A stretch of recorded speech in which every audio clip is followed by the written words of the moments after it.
So take a moment to remember why you showed up.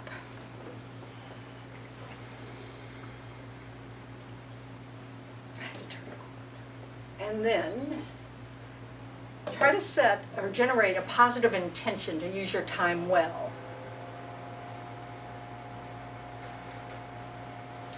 So maybe you're just curious what the Buddha's perspective is on the mind. You'd like something to explain the chaos in your mind, if your mind's anything like mine.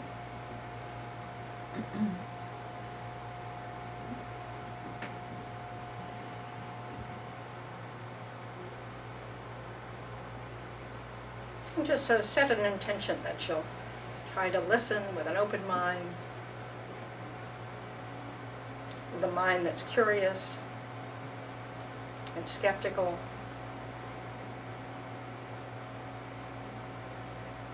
With the wish that it be of some benefit to yourself and those around you.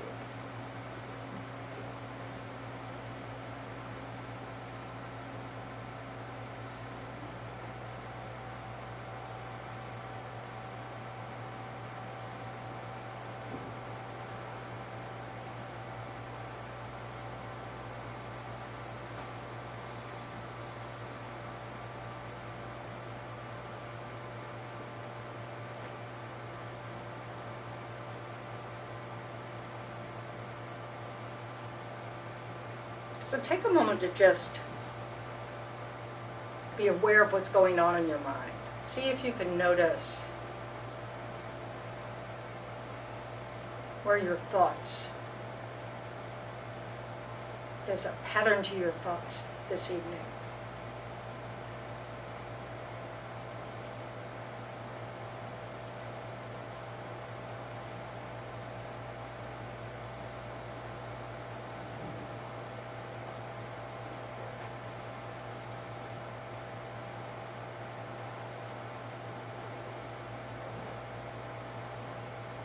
Thinking about something that happened earlier today. Or something that may happen this weekend.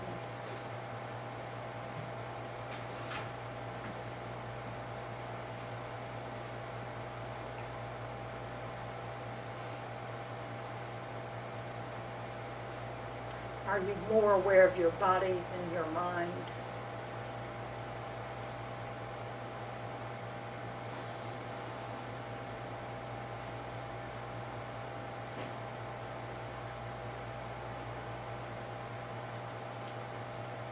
Are you present here? Your body is here, but is your mind here with you?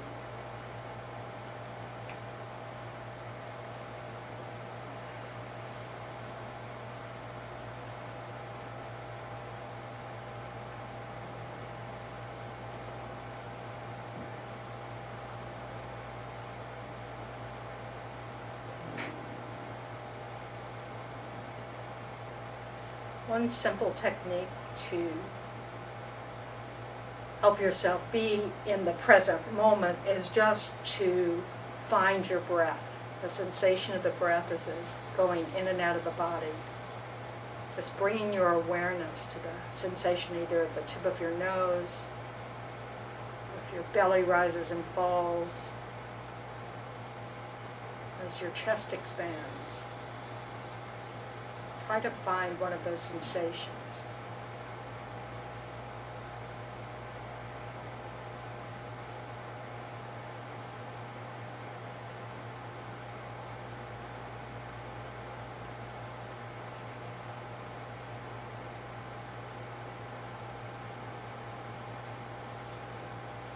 And whenever we find ourselves caught up in something that's not happening at the moment, our mind is just going over again and again, something we're worried about or something that we're planning for, we can interrupt it by trying to find that sensation of the breath and anchoring our mind there.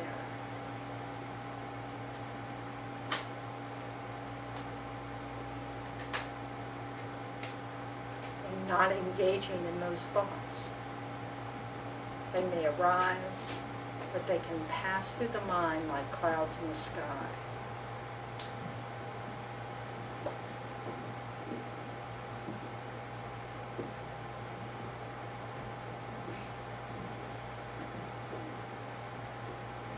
So now bring your attention to the room, to the others here.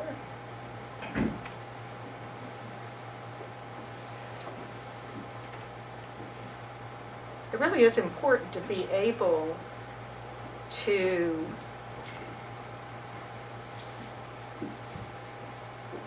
recognize when you're not present, when you're somewhere else. Does anybody have an issue with that? Hey, somebody's chuckling. I'm going to take that for a yes.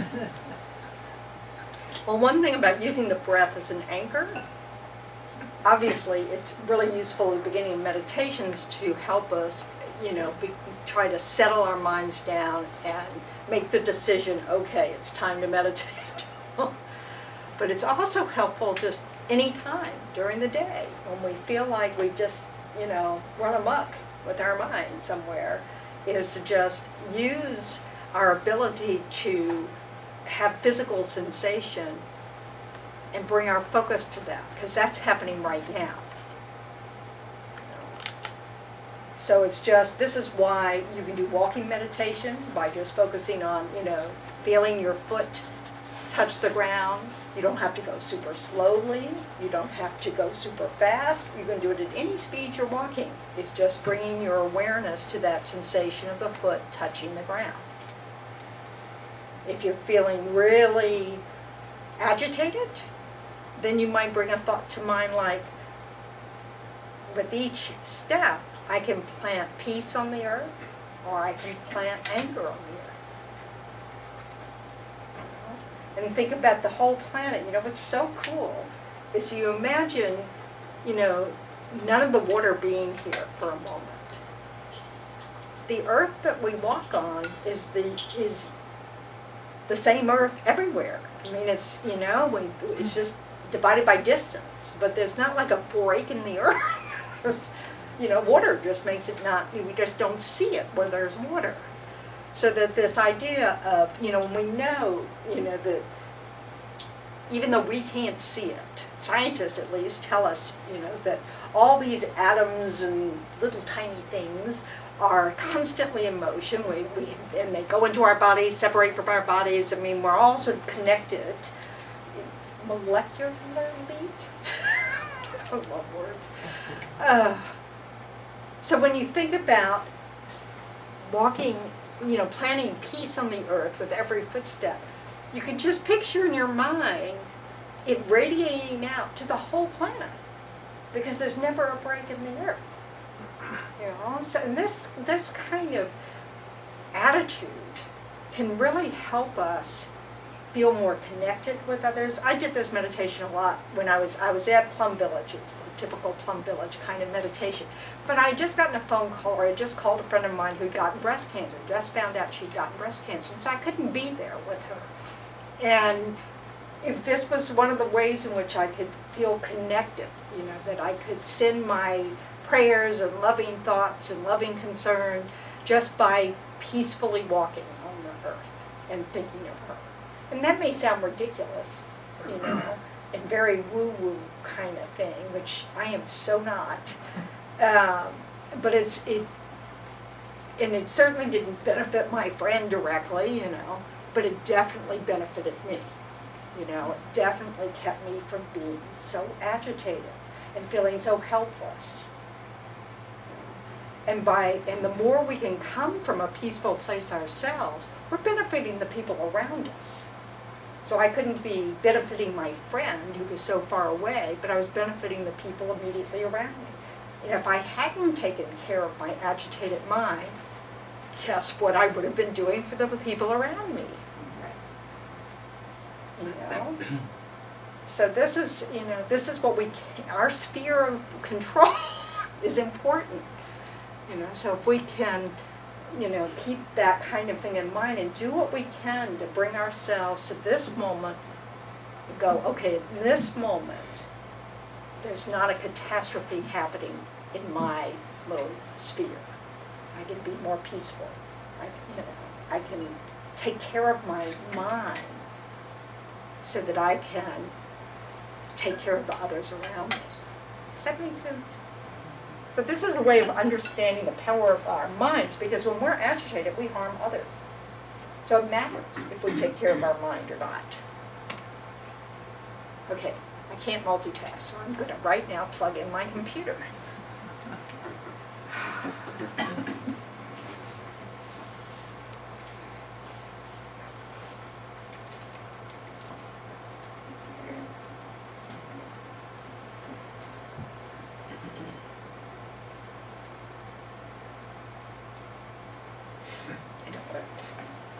Miracles never cease. Okay. So when your mind is narrow, small things agitate you very easily. Make your mind as vast, deep, and wide as an ocean. This is Baba Yeshi. So thinking about the mind, according to, what is, let me see. The mind's not physical, so it can be as vast as an ocean. It doesn't really have limits. This is why we actually can develop universal compassion, universal love, and include every sentient being within it. Because it doesn't really have any boundaries. We put boundaries on it. And when we get practiced at being able to be aware of our awareness, of our ability to know, or just to be aware, to have senses, to have mental awareness, we can start to see or experience the peace between our thoughts. We can experience our sensations just more directly without the story we create around it. And this helps us deal with things like chronic pain. Or just even the fact that samsara, or cyclic existence, the Buddha called this life of birth, death, rebirth, on and on and on and on. The complications that arise in cyclic existence, that there's always going to be challenges. Things are, it's Murphy's Law. This is why we have expressions like Murphy's Law. Being able to, access this peaceful awareness of the mind allows us to handle whatever the complications are in a more relaxed, calm, less catastrophic manner, instead of a worried, panicked, why me manner. It's like if you've just discovered that you've eaten something that's poisonous, what do? Yeah, that's not what you want to do, is it? Francesca's our visual model. Call 911. Look for help. You get help. You stay calm. Oh, you and definitely can, can. you pause. You pause for a minute. Well, if you need to. You think, what the hell am I going to do? Yes. You don't sit there going, why me? How could this happen to me? Time's running out here, tick, tick, tick, tick, tick, you do something to help yourself. And we need to try to discipline ourselves to understand that's always the better tack to take. Instead of getting all hooked up in how could this be happening to me? Well, it is happening to you. It's that acceptance of what is instead of resistance to what is. We spend an awful lot of energy on resisting what is.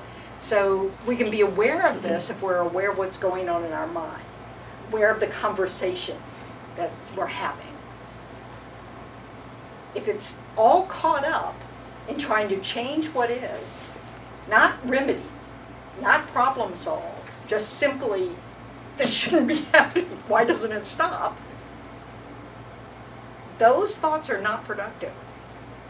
So recognizing you're having them, go back to that, okay, this is what's happening. What can I do? Is there anything I can do?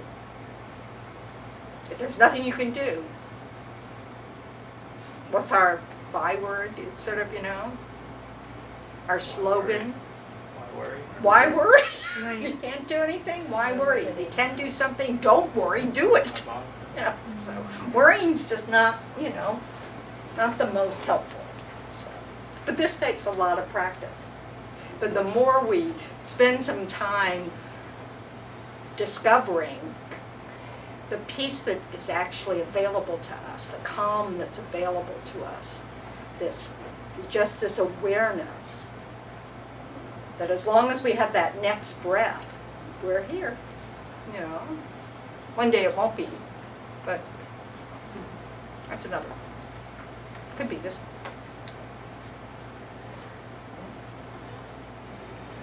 Okay, so last time, apparently there's only been one class, so it must have been last time. We talked about how a person is defined as a being, that's meaning a sentient being, something with a mind, imputed independence on 4 or 5 aggregates. That was some of the jargon. And the aggregates are simply the body and mind of whoever you're identifying as a person. So for me, from this self, this I, it's my body and my mind. That's it. It's not too complicated. So there's only one form aggregate. When they talk about the 5 aggregates, the form is the body. Everything else is the mind. So what is the mind? The definition is clear and knowing, or near clarity and awareness. And sometimes you'll see luminosity and awareness. I can't spell luminosity, you won't see me doing that. But clear and knowing. Mind arises, its cause is a previous moment of mind. And the function of mind is simply to be aware, to perceive.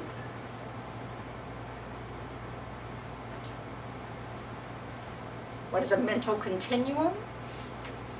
It's a series of momentary mental events. As I said last time, they say there are 65 of them in a finger snap. So there are lots of them. And each one of those events is caused by the previous moment of mind. And each moment of mind is the cause of the next moment of mind. And according to Buddhism, this never ceases. It's without end. It's without beginning and it's without end. Every moment of mind that you have now was preceded by a moment of mind, which was preceded by a moment of mind, all the way back to the moment of birth in this life, was preceded by the last moment in the prior life. And it just goes back and back and back, and it will go in the future. So taking care of our mind is infinitely more important than taking care of this body. We just keep changing bodies. But that mental continuum, we want to take care of. It's what continues to the next body. So it's not physical, it's not the brain. Its ultimate nature is clear light. This gets to the clarity point. It's like empty space in which our thoughts arise. These are analogies. It's like clear sky with clouds of thoughts passing through. It's like a canvas that we create our stories. It's like an ocean where the waves are our thoughts, but all are the nature of the water of the ocean.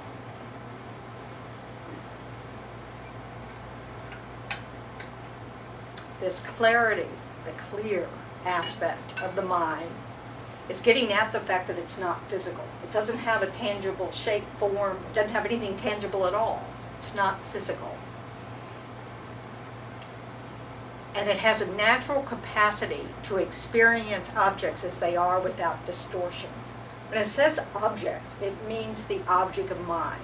So if you consider the mind the subject, it has an object. Every moment of mind has an object. Okay? Mind has the capacity to clearly reflect its object, to be aware clearly of its object. Okay? At its most subtle level, this clarity of the mind refers to the empty nature of the mind. Complex subject. So that means the emptiness of the mind.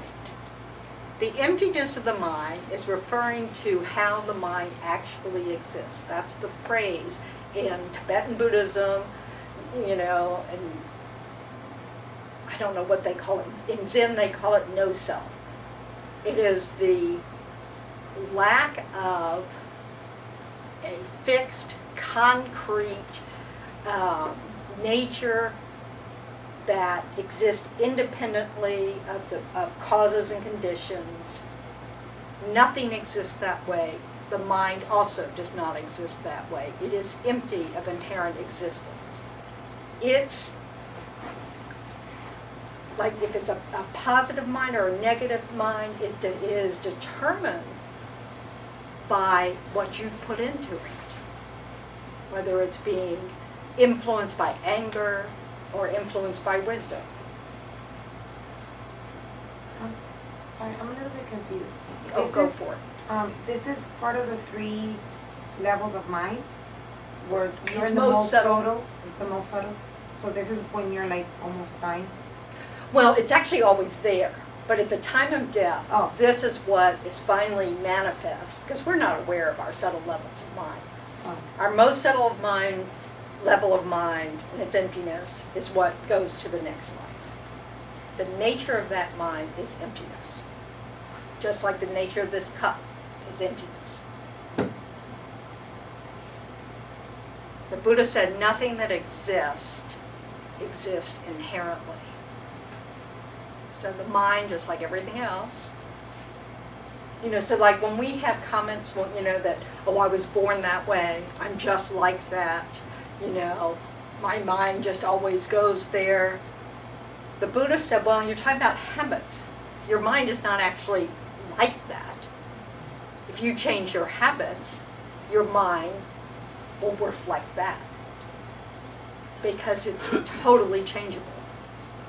It's a dependent arising. It's dependent on causes and conditions.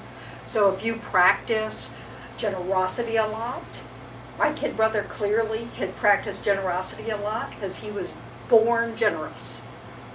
Well, he was generous as a very small child. He's still generous. He's practiced his whole life of generosity. Well, that's just a habit of mind. And he brought it with him. He manifested it so early, and it wasn't like he learned it. He was always, telling my mom, oh, we need to bring, Leslie Karen a present. Since they're a 3-year-old. So, that's his habit. He is still like that. So, if you come to my house and go, what is a nun doing with that? You can bet my brother gave it to me. Like those noise-canceling headphones?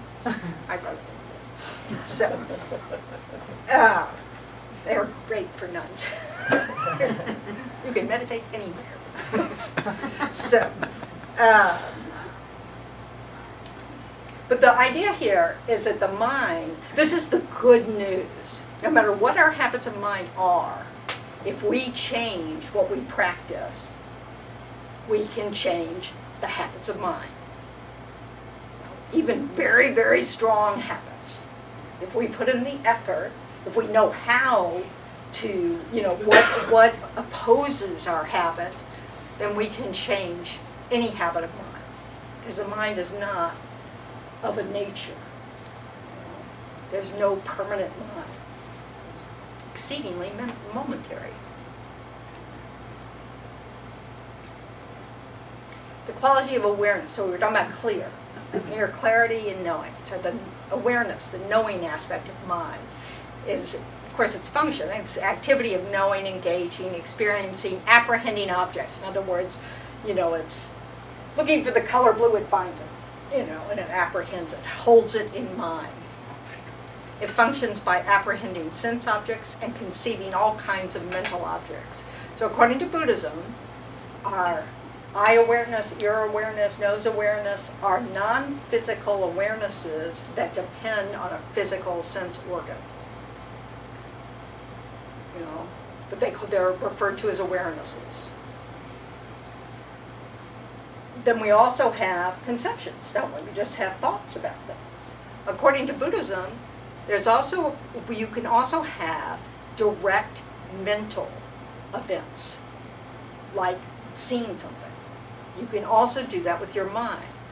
It takes incredible concentration and discipline to do that. But that's how you can realize emptiness, or realize impermanence, is through developing your concentration of mind, stabilizing your ability to hold an object.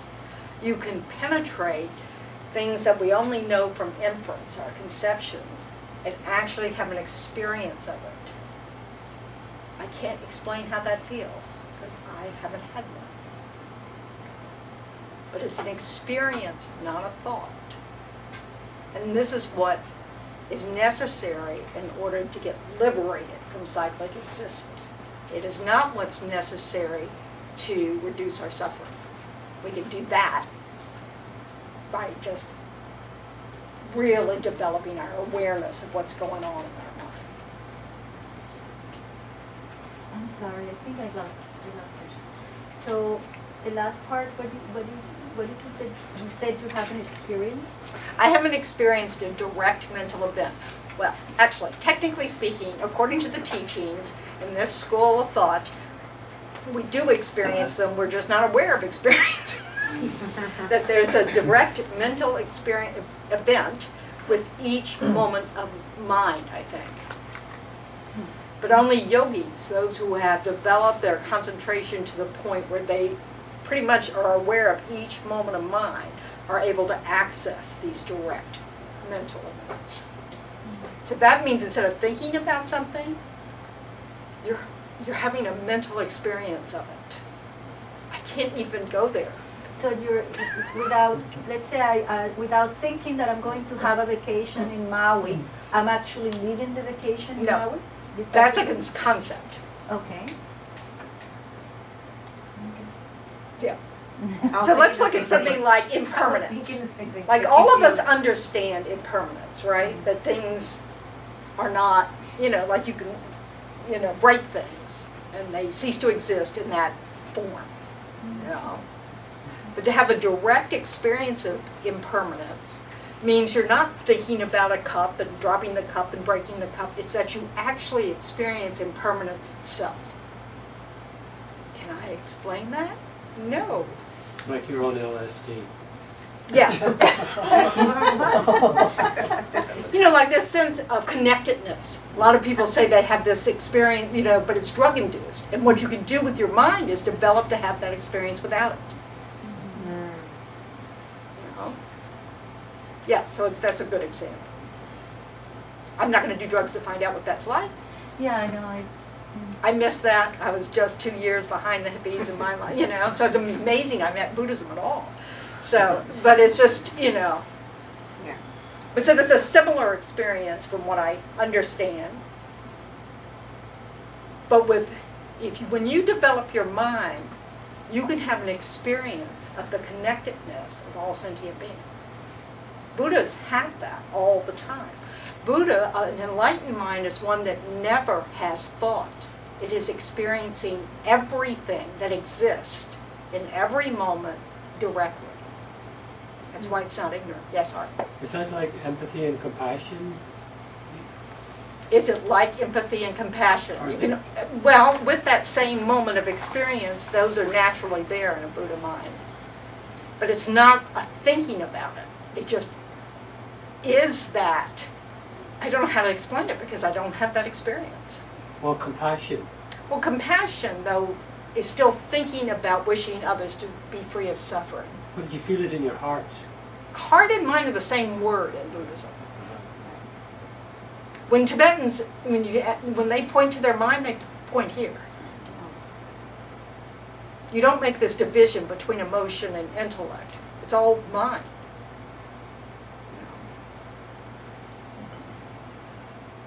And compassion is just as wise of a mind, as wisdom.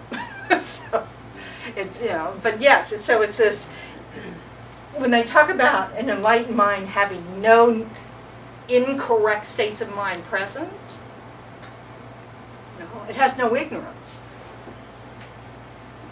The way it experiences omniscience is that it is literally present with everything that exists in every moment directly. It is everywhere. It has no physical boundaries. So it experiences everything we're experiencing, everything that exists, as it is in each moment. That's how it knows how to help us. It can emanate anything because it doesn't, it's not stuck in samsara where we have to plant the tree. So if you're in meditation and you have this thought come up and you're feeling like you're sort of understanding connectedness, is that an experience of knowing? But the more we have those feelings, the closer we're going to get to it. Because you can have a direct experience of impermanence, you can have a direct experience of compassion, it's just not thinking about it. But this is why I encourage you when you're meditating, you're reflecting on a topic and then something shifts for you and you have this, that's when you stop thinking about it. You just single-pointedly experience it. It's really important. You really alternate between analytical meditation and experiential meditation, where you're just, where you're reflecting on things, and then when you have sort of a new understanding, language doesn't really, it's not like a light bulb. So you all of a sudden well, sometimes it's like, yes. And then, Other, for me, it's sort of like surrendering to truth. I resist that quite a bit. But, but you don't want to keep the discussion going when that happens. You want to let it sink in. And this is what's going to help us eventually but we have to combine it with serious, stable concentration. Because we're immediately distracted. And that keeps us from being able to penetrate the topic, to have a direct experience. But we'll get there. Does intuition play a part in that? I don't know. I've heard all sorts of things about intuition. One is that that it's just previous experience, and so we just should listen, but we often don't. So it's not, intuition is not necessary. I don't know. It depends on how you define it. It depends what you mean by it, all sorts of things. It doesn't translate easily. Because I've seen Tibetan teachers have the word, because if they speak English, they'll use the word intuition, or their translator will use the word intuition, but I'm not sure, but it's not always the same way, So I've heard it in different contexts, and so it's sort of like, I'm not sure, I don't want to have any certainty around that, because I don't have any certainty. But intuition certainly can be one of our more subtle minds telling us, you already know the answer to this. Listen. And of course, so often we just kind of, no. But when we listen, we can benefit. But of course, sometimes we're just wrong. It's that desire to know, not have uncertainty. And so we think it's an intuition, and actually what it is that desire to know before we actually know. So we're superstitious. Hard to know. Okay. Broke it. Excuse me. When Francesca said, when you said the thought comes in, and did you say you're supposed to focus on the new thought? No. Okay. When you have an experience, as you're reflecting on something and you have this shift, Uh-huh. it's somehow you're experiencing whatever you're reflecting on in a new way or a deeper way. She called it an aha moment. Uh-huh. You really do want to pause there, and not keep thinking about it. You just want to experience the whole experience. I'm sorry, words are really Oh, I inadequate. understand. So it's when it's like sometimes they go back to I'm still new with this, not even finding out even the words. So what I'm talking about is analytical meditation, where you're actually reflecting on something. Like, impatience, there's so many disadvantages to impatience. I'm suffering when impatience arises. So you're thinking about it. And then something that you're looking at, you just have you're not really thinking about it anymore. You're just having an experience of going, oh, I know that's true. If you had to put words to it, that's what my words would be. You want to rest there and just have your single point of concentration on that experience before you move to continuing on, reflecting on it. Yeah. So in the Satipatthana Sutta, they talk about feeling tones. Would that be something akin to that?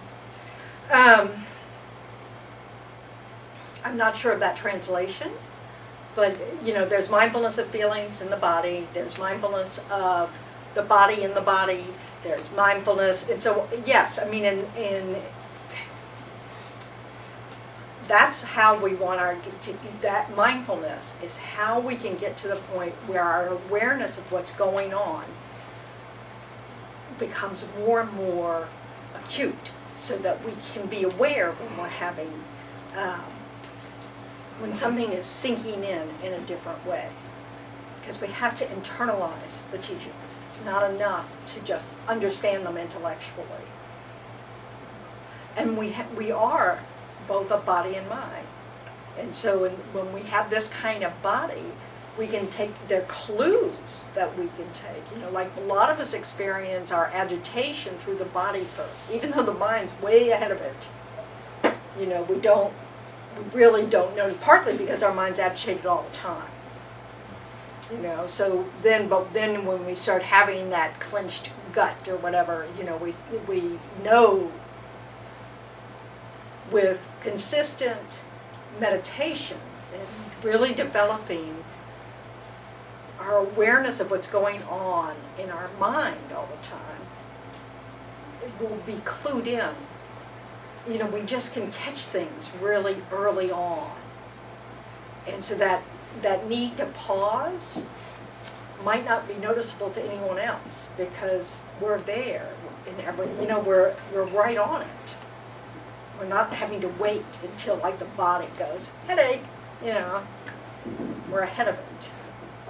Not that your headaches are caused that way. They might be, but they might not be too. Sorry, I just used headache. I didn't look at you and think of headache.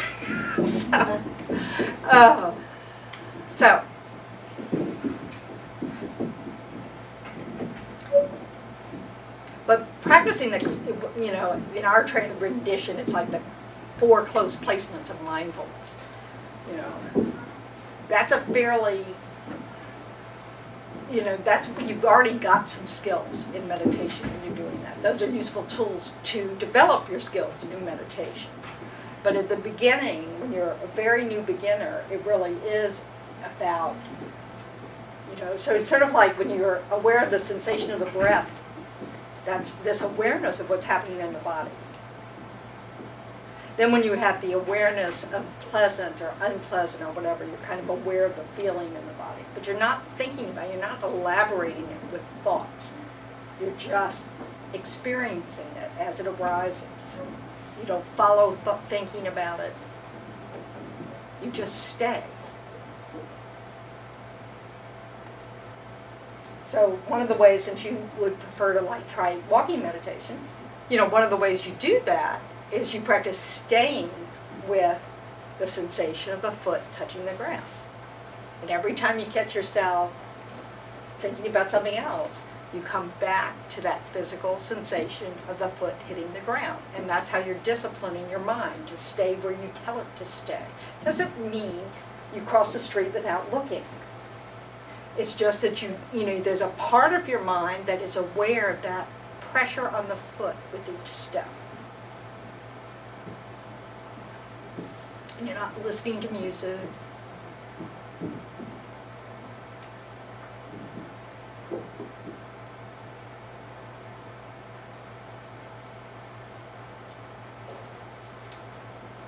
We good? Okay. Yeah, Peggy. I found the meditation, the continuity of mind extremely difficult for me. Mm-hmm. That was a start and stop and start and stop. And I don't know if younger people have an easier time with it. No. Not that I'm much younger than you. I'm not much younger, but I started this younger than you, maybe. Yeah. How about anybody else? Anybody else try it? How did you find it? He's younger. I would find the same as her. Sometimes I would get caught in a Oh, good. in a passage, and I would go like, "Oh, I'm not moving here. I'm stuck." And then I would go back and go a little further, and then get stuck again. Some of them would be quicker. Some of them would take so long. Like to go back like 10 years, I'm like sitting for so long, and I'm still like going through little. I go like, maybe you should go a little more superficial in these and try to cover a little further. And then the womb. Back to the womb. Okay, so this is the meditation where you look at your moment of mind. You sort of grab a moment of mind while you're sitting there in meditation, and then you try to be aware of what came before that, and then what came before that, so that you're understanding this idea of no beginning, and that each moment gives rise to the next moment of mind. So of course, a yogi who's got single-pointed concentration actually just can go back to the womb, and don't ask me how. I mean, I do know how. I just don't know. I just haven't succeeded. So on one level, the only way we can really understand continuity in mind is intellectually. If it is true that the only thing that can cause something non-physical is something else that's non-physical, then it makes sense to say that a moment of mind, which is non-physical, is preceded by a moment of mind, which is its cause. And back and back and back. So I can follow the logic of the meditation, And again, you can do these without believing it. It's mostly just understanding this is what the teachings are saying. That this is the cause of each moment of mind is a previous moment of mind. And if you go back and back and back, then when you get to the moment the mind enters that fertilized egg in this life, its previous moment of mind was in the last life. In this case, it'd be the Bardo body. And the first moment of mind in the Bardo is caused by the last moment of mind on the deathbed of wherever you were in the previous life.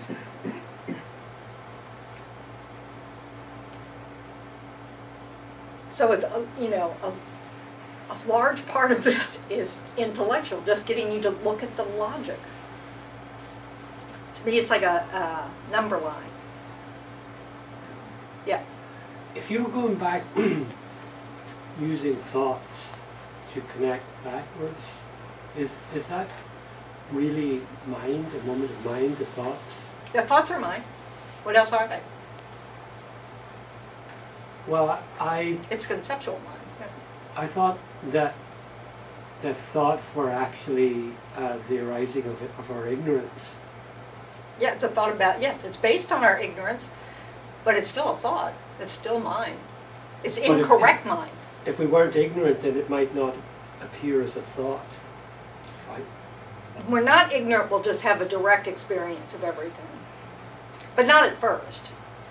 Let me clarify that. So I think probably moments of minds are not thoughts then. No, that's not, mind, thoughts are just what we're doing with our mind in that moment. It's still mind. It's not anything else but mind. Right. but it's kind of like it's my manifestation of what I think is happening. Right. And sometimes that's correct. We have valid minds all the time. You know, what we see. Right, but it's relative. It's all That's 'cause we're- confined to yeah, dualism and relativity. But that doesn't change its validity. It's based on ignorance, however. So there's an element of mistakenness to every moment of mind in the continuum of a sentient being, except one. And that's an Arya mind. It's a being, that has a direct experience of emptiness. So it's an Arya being in meditative equipoise on emptiness. Just in that moment, as soon as that person arises from that meditation, everything appears as if it's inherently existent. But it knows it's not true, that's all. But it still has the experience of false appearances. But it doesn't mean that those appearances of false, that they're not mine. It is mine.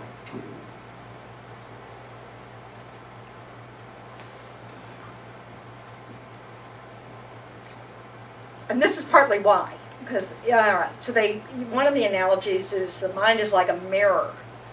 A mirror does not discriminate, but simply reflects whatever is before it, no matter whether it's horrible or wonderful. Similarly, your mind takes on the aspect of your surroundings, and if you're not aware of what's going on, your mind can fill with garbage. So it's going to reflect whatever you put in it, whatever your object is. So if you spend all your time focusing on what's wrong with any situation, I can't believe he showed up. Oh, I can't believe this is what my boss asked me to do today. Blah, blah, whatever. Then that's all. Your mind's going to have that negativity, and it's going to resemble that. Every moment of that mind is negative. Not literally. But every time you have that kind of negative thought, and if your focus is always on the negative, then most of your thoughts are going to be from a negative perspective.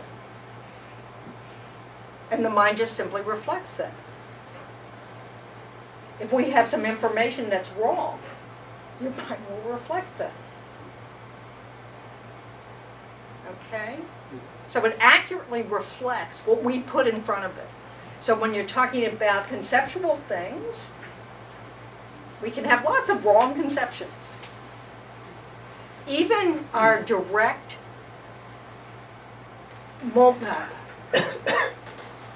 our direct perceptions, like with our eyes and ears and nose and tongue, they can be wrong. If you have jaundice, everything's the wrong color. If you are red-green colorblind. If you can't hear certain frequencies. Not only that, you're not going to be hearing what bats can hear. You're not going to smell what the German Shepherd down the street can smell. Because we just don't have that capacity. So yes, our view is relative. No question about that.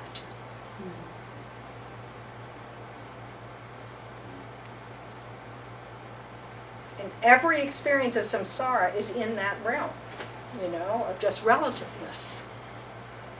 It reflects actually a manifestation of our karma. That's another big subject. But the more we can put, the more our objects of mind are positive, virtuous, calm, peaceful, the more our mind can reflect that. So that is dependent on our response to what's going on.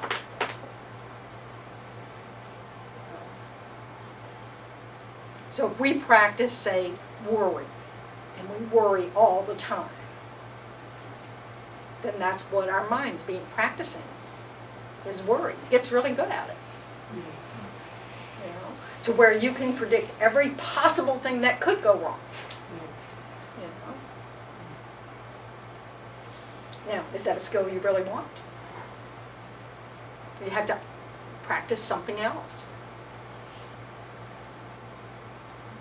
Learning to make the distinction between problem solving and worrying. Learning how to access, the peaceful quality of our minds. Which means interrupting a lot of thoughts that we have that are practicing something that is not skillful. Like worry, or judging others.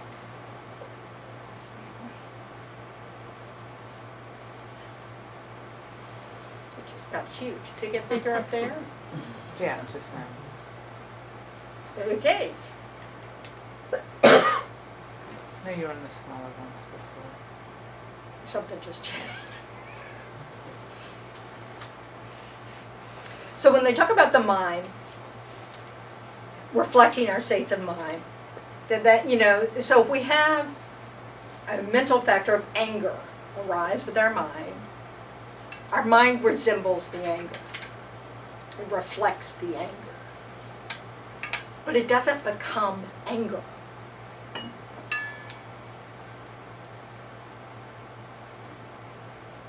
What? I know. What does that mean? It's just words. So, and I really like this analogy because it's one of the few that really work well. Just like when you look in the mirror, there's this reflection of your face in the mirror, but it is never going to be your face. It is merely a reflection. The same is true of the way the mind reflects its object, reflects the states of mind, all the mental factors that are accompanying that moment of mind. But it isn't that. When we think it is that, we are imputing something that doesn't exist onto the mind. That's our ignorance. We superimpose permanent, I am that way. I'm just am an angry person. It's not correct. That's why the semantics matter. Because what this is getting at is that our mind isn't fixed. If we don't follow a mind of anger, it goes away. We can hardly hold our attention on just about anything. I can be in the middle of chewing a bite of chocolate cake and forget about it, which is like really incredible considering how much I like chocolate cake. It's so sad. Yeah. It's just really crazy, isn't it? But it's like cigarette smoking. I mean, how many people who used to smoke cigarettes would have a cigarette and go, there's already one in the ashtray lit. What addiction does for you. So, our mind's incredibly impermanent. What grows stronger is what we practice. So habits that just seem to arise, like without effort, all they are is really strong habits. So we have to counter them to develop a new habit. We need to interrupt the habit, go on, I'm not listening to you, you're not helping, and move on, not follow that mind, that moment. Yes? Is there such a thing as a collective mind? No, not really, no. There's collective karma, but it's not a mind. How about something like the Me Too movement and how it's changing our views? Yeah, but it's not going into everybody's mind and just in one moment we have, this idea of a tipping point, Yes, cultures and societies change. I remember when Mothers Against Drunk Driving really started to have an impact on the social acceptance of people driving with too much to drink. Because, when I was young, I was from New Orleans. Good grief, Drinking age was 18, the driving age was 15. They actually thought about not, being okay with not getting the federal money for highways in not changing the drinking age to 21, and that became a rule, because, you know, they made a lot of money. With the, You know, if you were tall enough to reach the outdoor window at any restaurant, you could order an alcoholic beverage.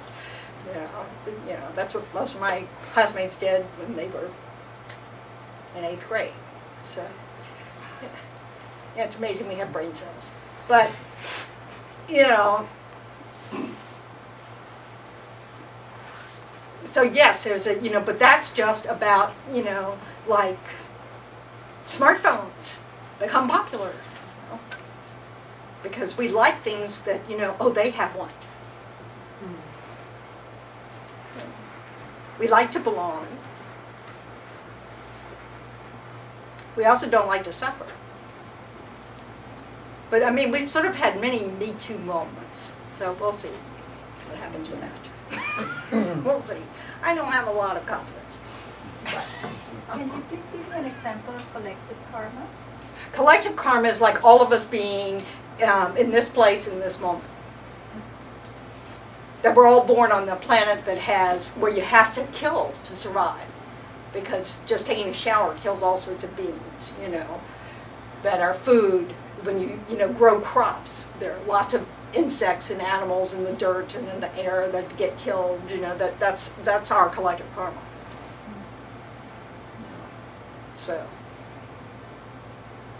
we can't believe there could be a place where you could be born where you don't have to kill in order to survive. But because it's survival. no, No, like it's right survival now for, in this for, planet. For us, yeah. That's our collective karma. Oh. You could be born somewhere else where that's not the case. It's whether or not you created the cause for that. Without, like, the Holocaust as well be collective karma? Yes. And not just for the people who were killed or imprisoned or in the war itself or whatever, but for the whole everybody on the planet, because it was a world war. So, yeah. So that's that. But an individual being killed created that cause to be killed, you know. So it's just, it's both a collective karma situation, like having a war and then getting killed in the war, you know, it's, you know, but all of us have created the cause to be killed in a war.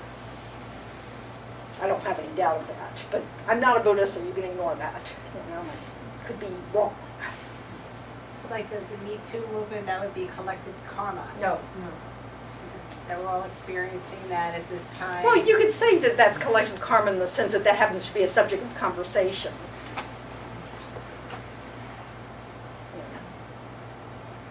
But it's not collective mind, it's not, you know, mind's not collective, it's individual. We all have different continuums of mind.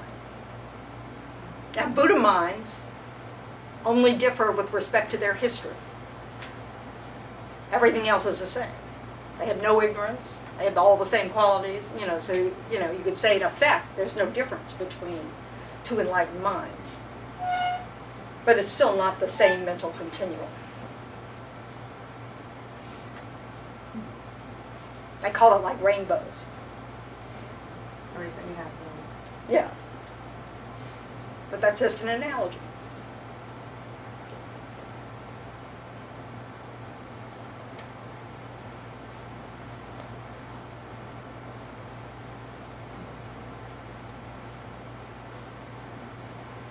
So our main mind,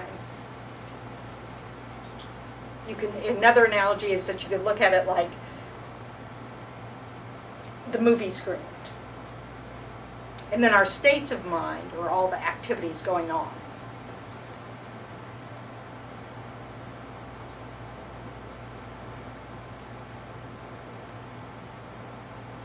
So like if you're having an angry moment, you know, that would mean the mental factor or the state of mind of anger is present with that main mind. And it's just a terminology for being able to study the mind. Obviously, it's just all one mind. It's not, you know, and it's just, you know, it's a series of moments of mind. But the states of mind are the way we describe the particulars that are going on in each moment of mind. And one of the things that's going on in each moment of mind, which we talked about last week, was the state of mind of feeling, that it's present with every moment of mind. And in this context, that feeling is just pleasant, unpleasant, or neutral. This experience of pleasant, unpleasant, or neutral is the ripening of our karma. That's where all our experiences of pleasant, unpleasant, or neutral come from, is our past actions, ripening. So every pleasant experience you have is the ripening of some positive action. And vice versa. What would be the neutral? Neutral is, What would be? you know, like, believe it or not, we have many moments through the day where we're not hooked. Right. You know, it's just, you know, It is what it is.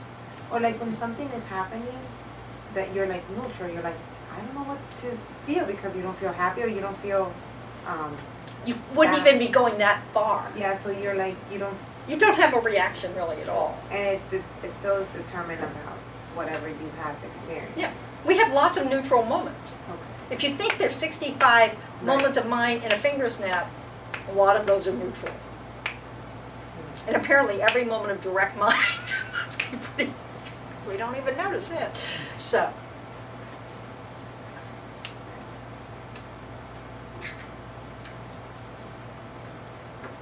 Well, we project, superimpose is another word you could, well, I don't know what's easiest. Impute, superimpose, project onto things, that onto objects, come from our habits.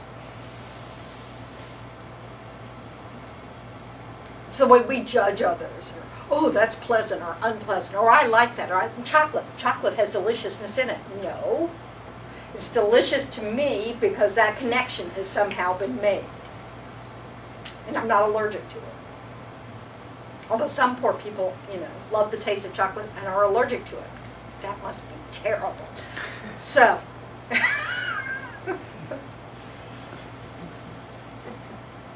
that just must be terrible. I feel their pain.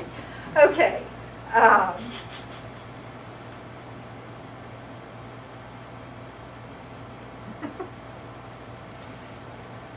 But when we project, and we're doing it all the time, we think the object is that. You know, that really is a bad person. That's mistreating me. You know? We're blinded by our point of view. And we just have stories going on. So if you have a habit, you know, say you wake up like on the wrong side of the bed, you know, so the day starts off badly and you just, you know, kind of continue that mood throughout the day, then everything that you experience that day is going to be influenced by that mood. And that's going to affect how we experience it. So our conditions can become, you know, we talk a lot about how, well, I don't know, is this off subject? I don't know. There are,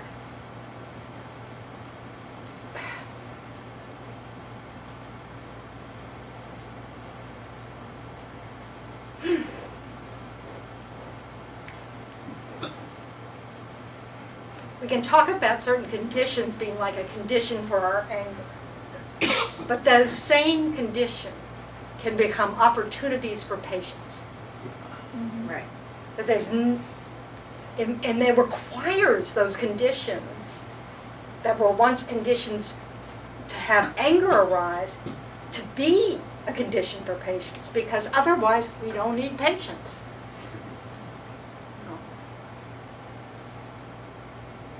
So it isn't that patience means you don't have any ripening of suffering going on. You do have suffering going on, but you're choosing to respond to it by accepting the suffering that's going on and not fueling that condition of anger by retaliating,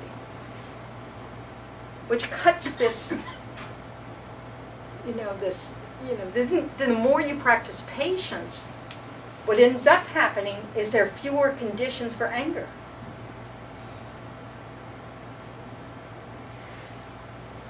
Because you have the habit now of patience. So it's never out there. It's entirely what we're bringing to the situation. So our habits of mind matter. And the more that we can learn how to spot when we're becoming agitated, then put an antidote to that agitation, whether it's pausing, going back to the breath, going back to the reasoning of how, oh, this agitation is just because I'm not getting what I want, and that's childish, don't need to go there, whatever. So you're using reasoning,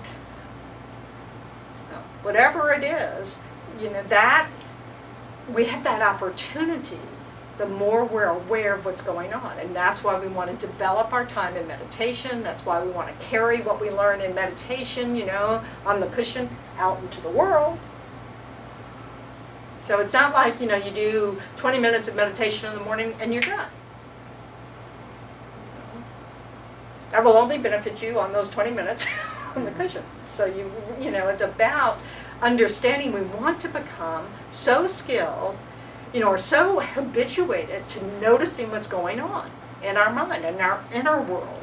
I mean, some of us are hyper vigilant, noticing every facial expression on other people, any tone that seems like, oh, maybe they're upset with us. If you were born in an angry household, you get really good at sensing when other people are angry. Your life felt like it, depended on it. We want to get that good about our inner stuff, not just the external stuff, most of which is a projection from our internal stuff. So it's really to our benefit. It seems so weird that in a practice that speaks a lot about emptiness and no self, that you have to become very aware of yourself. That's a yeah. Yes, it seems very counterintuitive. But it's really about understanding that what we're holding on to ourselves doesn't exist at all. There is no angry you, there's no, impatient you, there's no wonderful, generous you, there's, none of that. They're just moments of mind, and if we do, whatever we're practicing, that's what's strongest.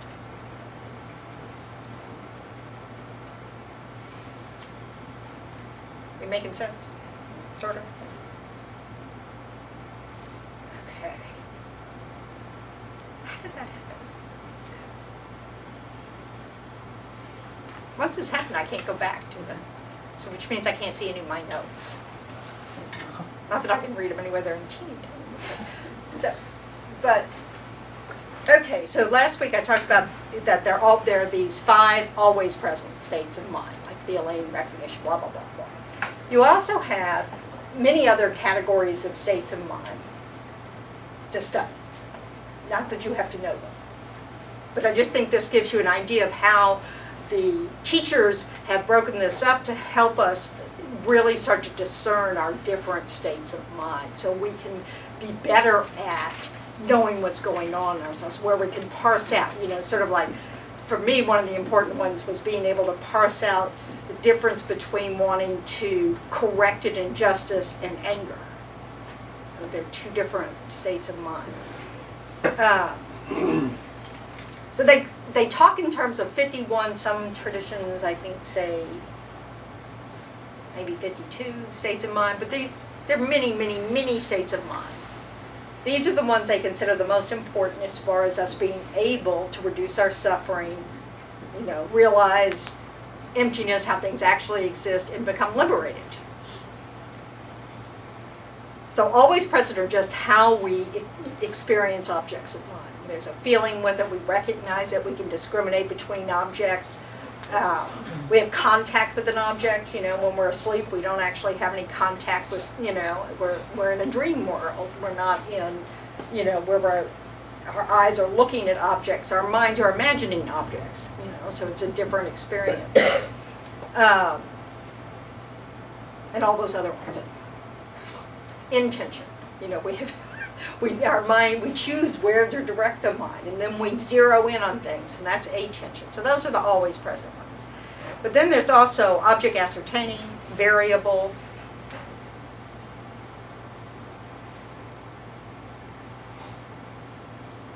Oh, positive or constructive. Okay, yeah, those are virtues. I'm going, that's not right.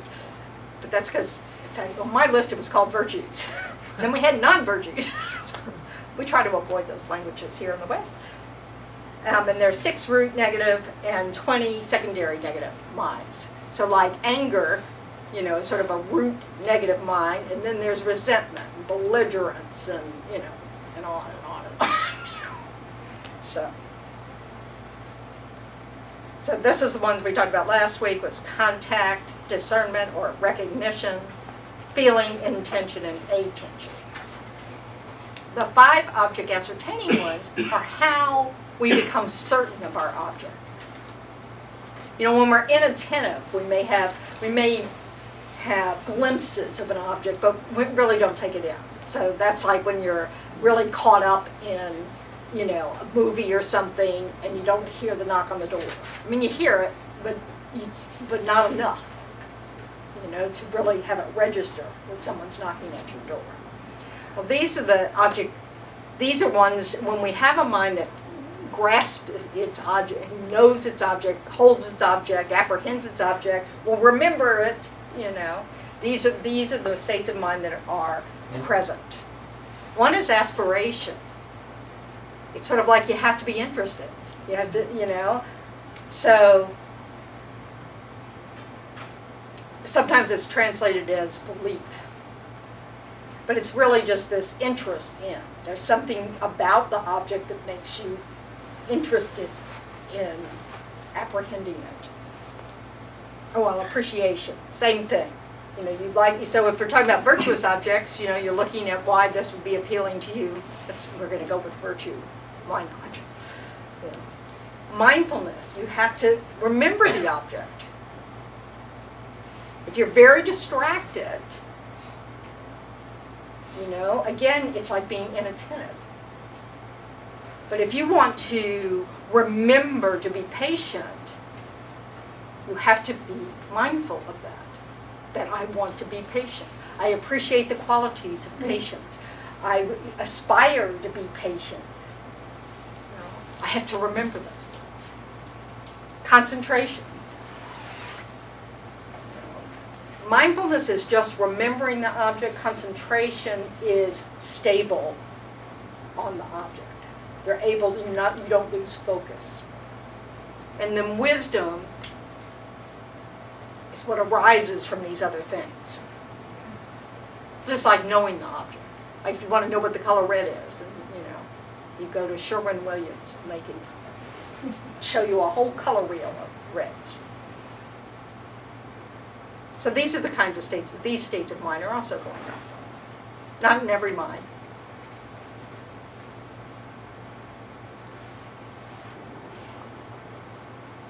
But any kind of valid mind, like if you're, I see a cup, it's going to have these object ascertaining factors. Then there are 4 variable states of mind: sleep, regret, investigation, and precise analysis. So these are variable because they are either positive or negative according to what other states of mind are present. So like sleep, if you have a night full of harming others and you're asleep, it's a negative state of mind. It doesn't sound like you're accumulating all sorts of negative karma, but it's just that it's a negative state of mind. If you go to sleep and you think about receiving teachings from His Holiness, that's a great state of mind. So, but if you regret something virtuous, that's a negative. That's going to head you in the wrong direction. That leads to suffering. But if you regret something non-virtuous, that heads you towards happiness. So that's why it's variable. Oh, an analysis. Again, it just depends, like, have you ever been really precise why you're angry at someone? You know? Oh, and they did this, they did this, and they did it in this tone of voice, and then they said this, and then da-da-da-da-da. That kind of analysis is not in a great direction. If you're, so these are the things we have to, be aware of. So we may think, oh, I'm just using my reasoning, but we're actually practicing our angry mind. We think it's reasoning. No, it's probably rationalization.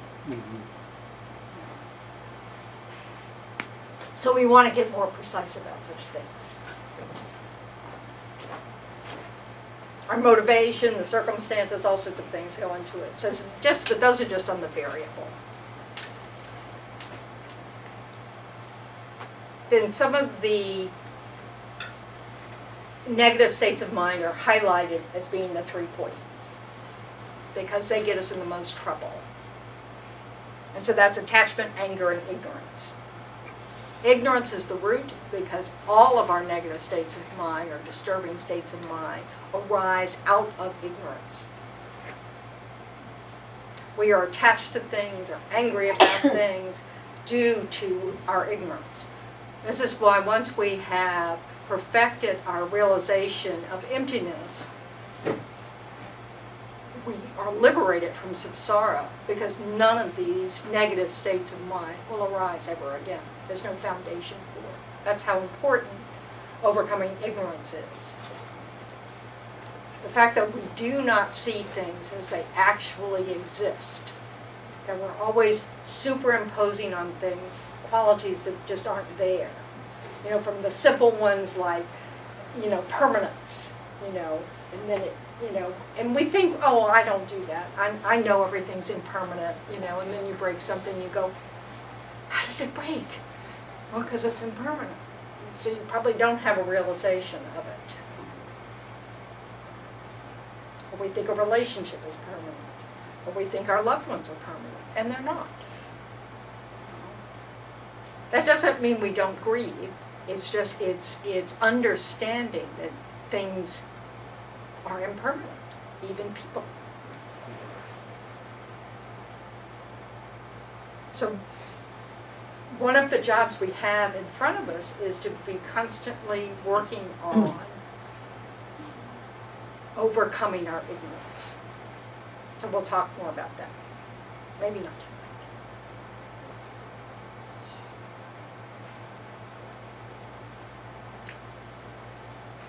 So all of these arise from our confusion about how things exist and the experience of pleasure, displeasure, and neutrality when we come in contact with an object.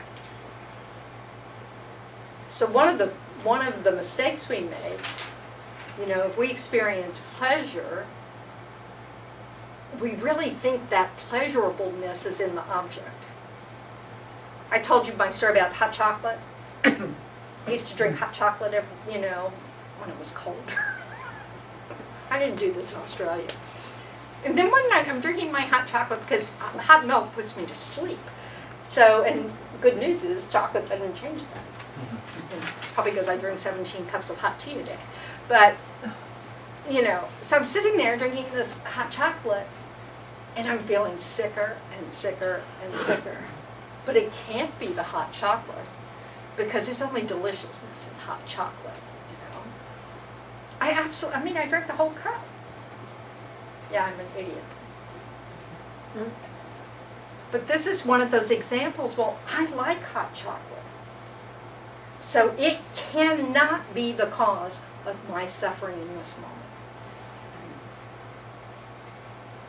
Now, this is an idiot's example. But we do this all the time. Oh, this relationship, I can't live without it. And all sorts of terrible things are going on in it.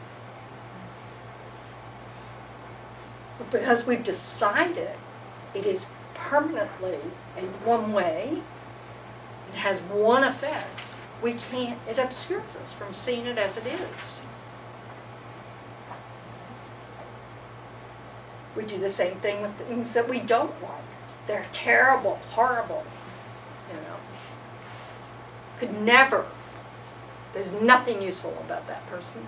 They can never be helpful. They have no good qualities, and so we can't see them. Or, I have to do this job again? Oh, physical therapy. Every day for the rest of my life. You know. So the way we perceive it, we imbue the actual object with that quality. When it doesn't exist in the object, it's actually the ripening of our karma.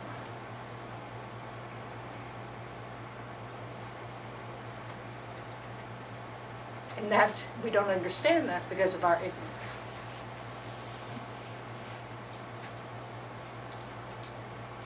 So attachment is that state of mind that exaggerates the positive qualities of something. And because it likes it, it seeks it, and it's the basis of our craving. According to the teachings, its function is to separate us from happiness. Never thought about states of mind having a function. So this was good news for me. Anger, or aversion, anger is just a heightened sense of aversion, overestimates the unpleasant qualities of an object, finds it intolerable, and seeks to harm its source, wherever we think it's coming from.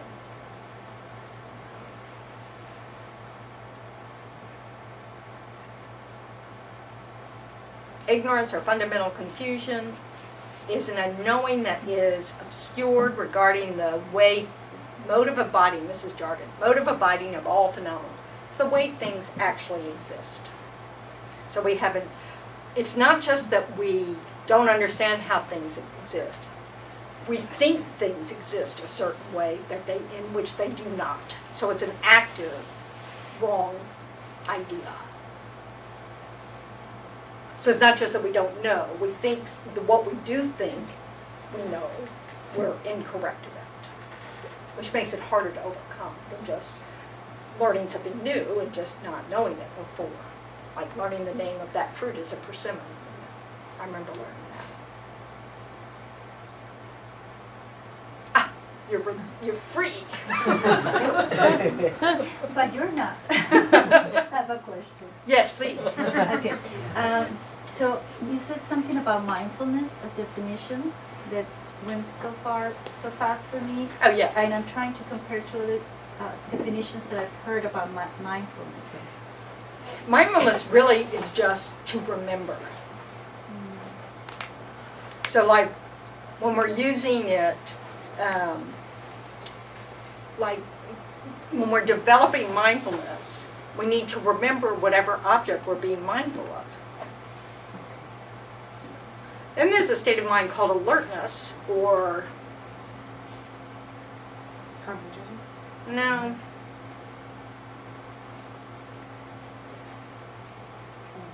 Aware, I think it no. But anyway, it didn't come up tonight. There's alertness that knows when you've forgotten the object. So it knows mindfulness is not doing its job. So those are two different states of mind. So you have one that remembers the object. Oh, I want to remember the breath. I'm going to focus on the breath. I'm going to focus on the breath. I'm going to focus on the breath. And you go off somewhere, and alertness goes, you've forgotten the breath. Laziness, sort of like a laziness. No, laziness has its own whole thing.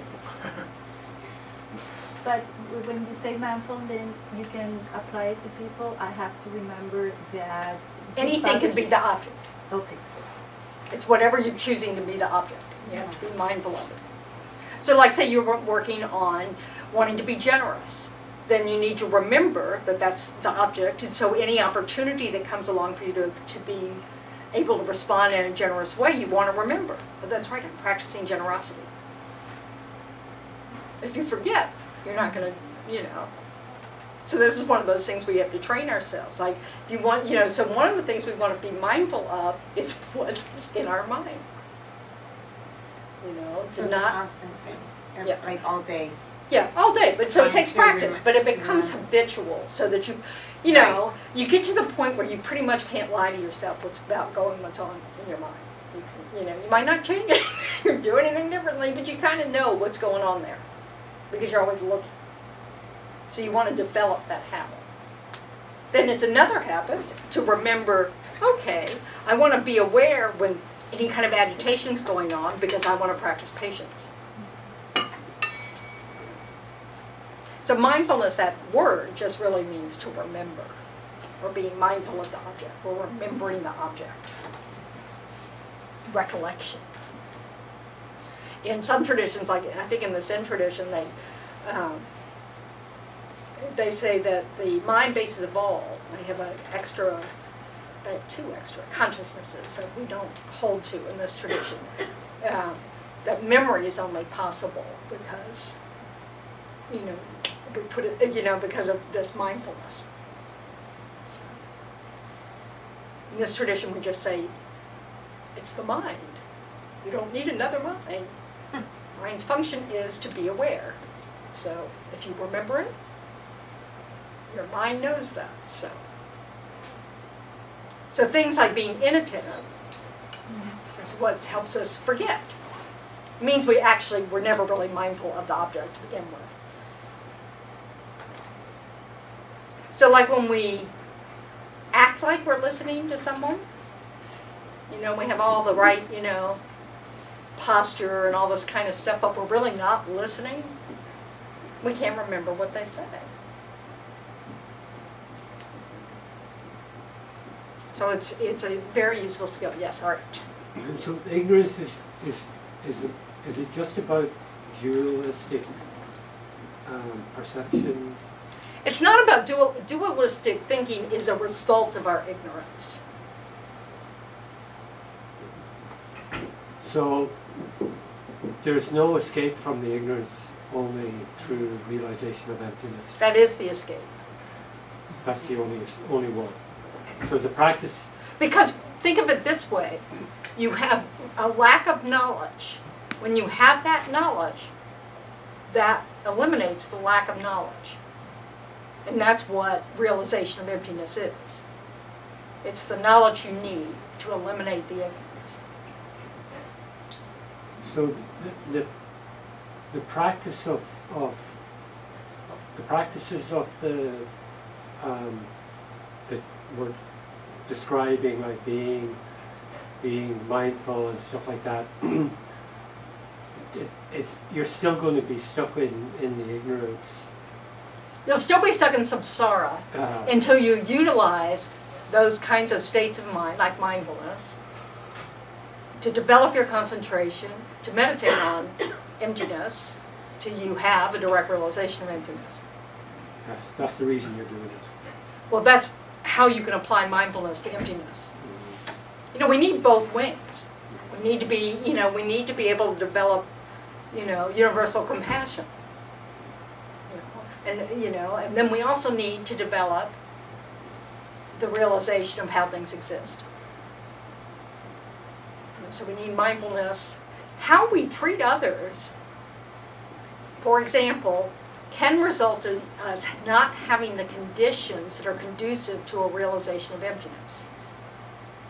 You need really good conditions to develop calm abiding. Because you need a lot of time to meditate. I mean, they tell you to start with 18 sessions of meditation a day. A day? A day. You heard that correctly, because you start short. And then you need a long period of time, Right. to develop this ability to stay on your object for as long as you want, without your body causing any problems or your mind causing any problems. It's called pliancy. Once you achieve calm abiding, you have mental and physical pliancy, which means you can hold your mind on the object as long as you want, no matter what the conditions are. Well, in order to have the conditions to develop calm abiding, you have to have created lots of good causes. And that comes from your behavior and how you treat others and how you think. So it's not that you can skip one part to do the other. You're going to need both to able to do both, to accomplish both. Because our very attitude of, say, angry mind, is going to cause obstacles to our realization of emptiness. Even if it's because we can't tolerate the mosquito that flies into the cave. So it's one of the causes to have the appropriate conditions. Accumulation of merit is a really important cause or condition, you could say, of being able to realize emptiness. It's probably the only thing you can do, really, right? What? Accumulate merit, like at the beginning. Like, Yes, that's pretty much the deal. Yeah. But in the meantime, it's not like you just practice that. Because we need to get familiar with these topics so that when the conditions are there, we will know what to do with them, you know. And also, just thinking that the way things appear to us is not how they exist really helps us from grasping on to the negative person or difficult people or those conditions that aren't fair or blah, blah, blah, you know. Really can help us reduce our suffering right away.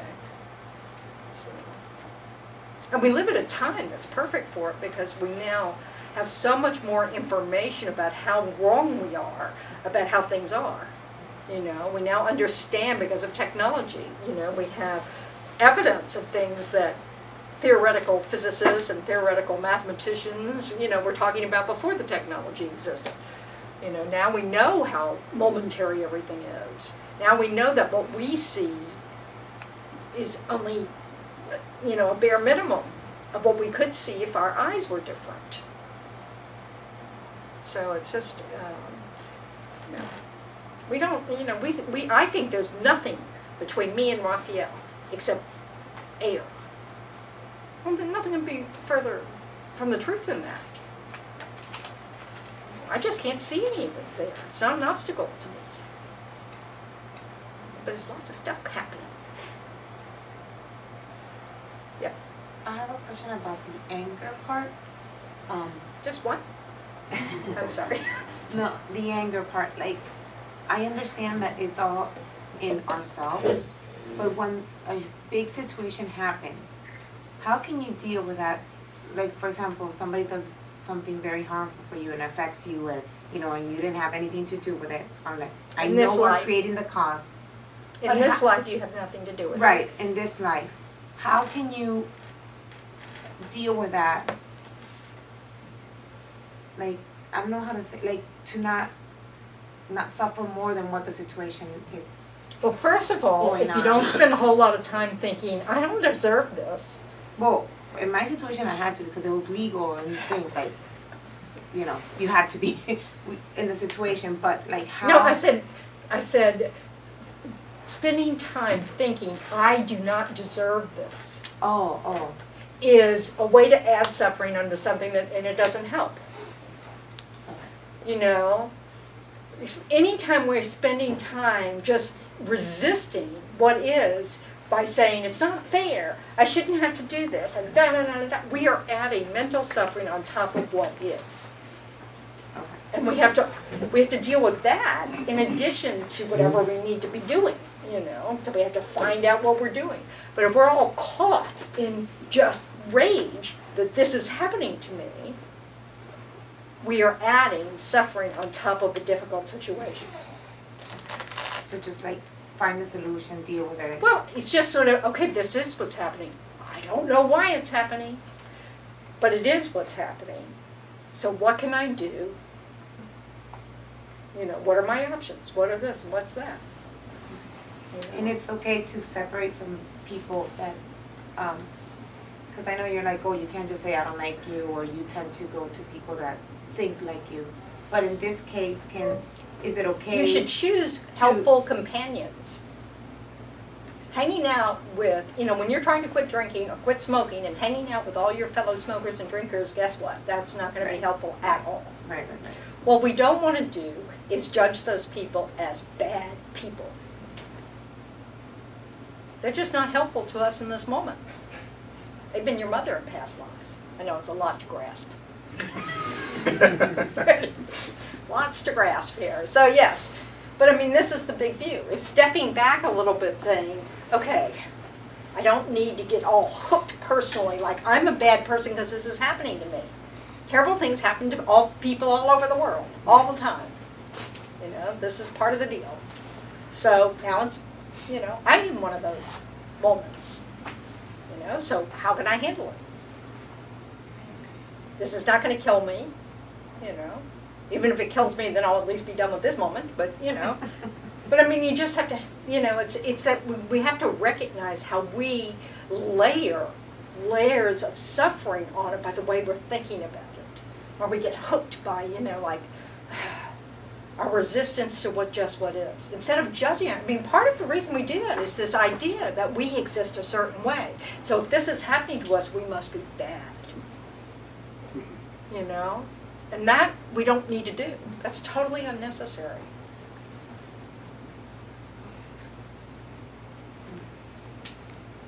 It's really important not to look at karma, the law of cause and effect, as if it's blame. It's not somebody up there going, you've been bad, you're going to get yours.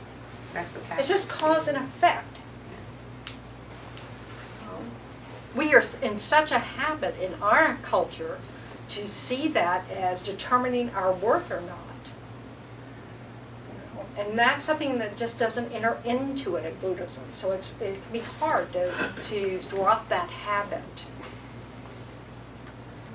Basically, in Buddhism, the fundamental, you know, the ultimate truth is empty of all of that.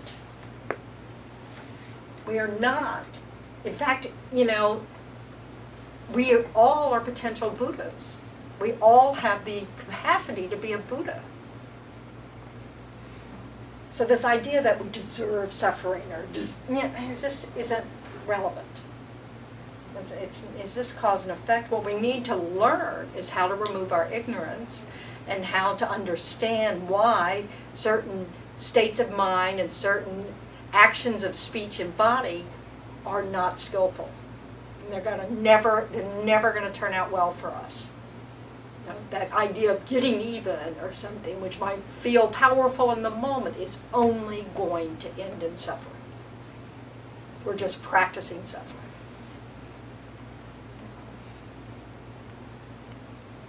I'm fried. How about you?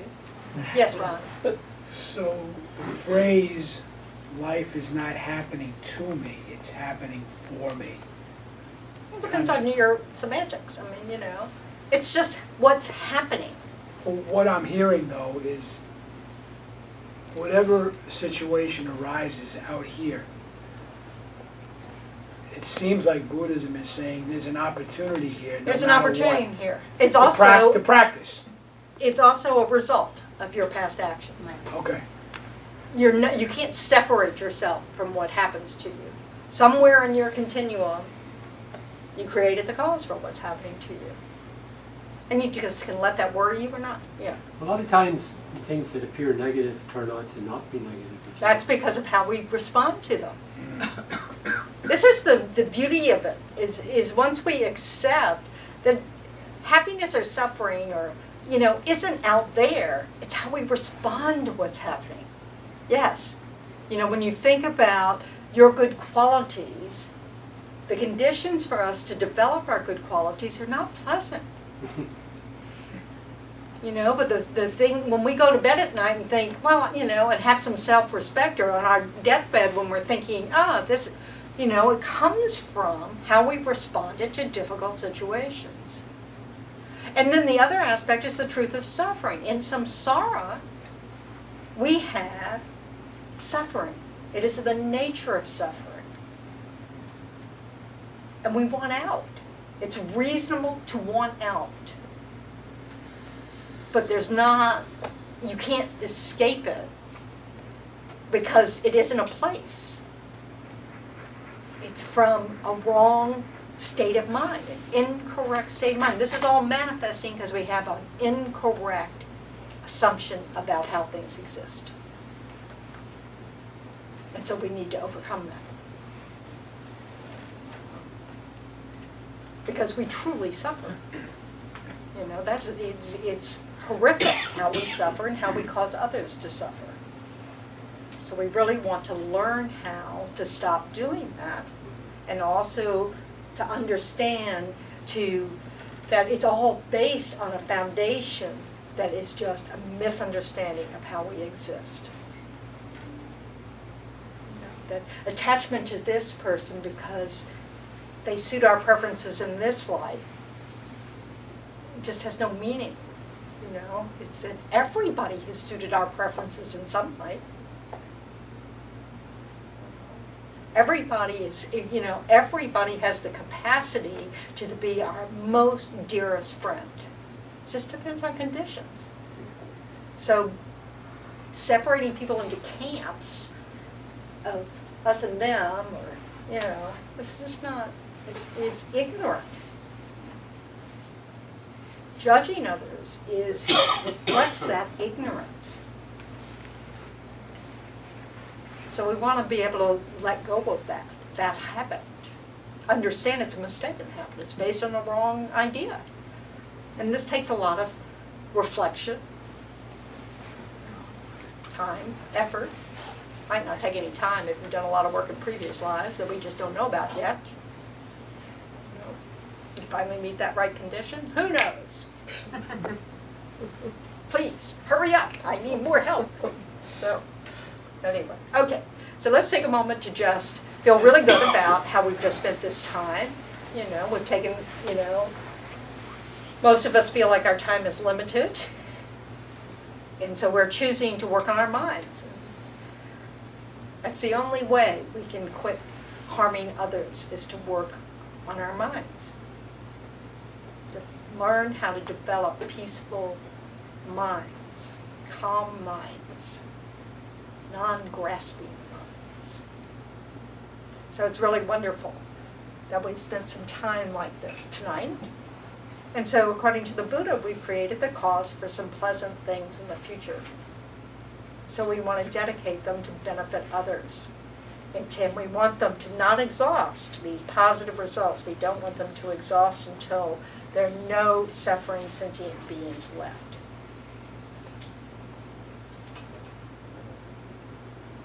So now take a second to set an intention for whatever you're doing next.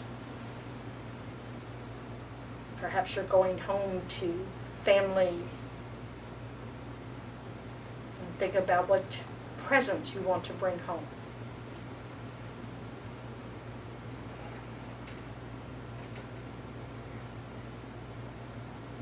Thank you very much for your efforts. Thank you.